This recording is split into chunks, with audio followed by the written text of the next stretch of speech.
بسم اللہ الرحمن الرحیم۔ السلام علیکم ورحمۃ اللہ وبرکاتہ۔ معزز سامعین کرام، آئی ہوپ کہ آپ سب لوگ خیریت سے ہوں گے۔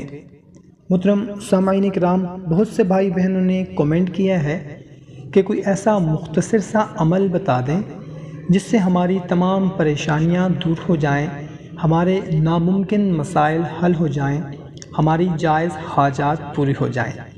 تو محترم سامعین کرام، آج شب قدر، پہلی شب قدر یعنی کہ 21 رمضان المبارک کی رات کا ایک آپ کو ایسا مختصر سا قرآنی عمل بتانے لگا ہوں۔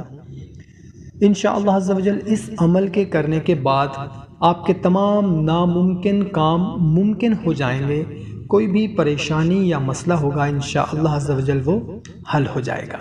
بہت ہی مختصر سا ہے، بتانے سے پہلے آپ سے گزارش ہے کہ اگر چینل کو ابھی تک سبسکرائب نہیں کیا ہوا تو سبسکرائب کر لیں، ویڈیو کو ابھی لائک کر دیں، اور اگر آپ کا کوئی ایسا مسئلہ ہے، پریشانی ہے، حاجت ہے جس کے لیے آپ دعا کروانا چاہتے ہیں تو ان بابرکت راتوں میں دعا کے لیے اپنا نام لکھوانے کے لیے کومنٹ سیکشن میں اپنا نام لکھ دیں یا اپنا مسئلہ لکھ دیں۔ تمام بہن بھائی جو بھی کومنٹ پڑھے گا آپ کے لیے آمین کہہ دے گا، کیا پتہ کسی کا آمین کہنا آپ کی پریشانی دور فرما دے۔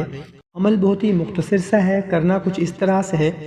پہلی شب قدر یعنی 21 رمضان المبارک کی رات کو آپ نے سورہ مومنون کی آیت نمبر 118 رب اغفر ورحم وانت خیر الراحمین، اس کی صرف ایک تسبیح پڑھنی ہے اول و آخر درود شریف کے ساتھ، اور آپ کا جو بھی مسئلہ ہے، پریشانی ہے، آپ کا جو بھی حاجت ہے، اس کے لیے آپ نے رو رو کر گڑ گڑا کر دعا کرنی ہے۔ انشاءاللہ عز و جل اس کا آپ کو حیرت انگیز رزلٹ ملے گا۔ جزاک اللہ۔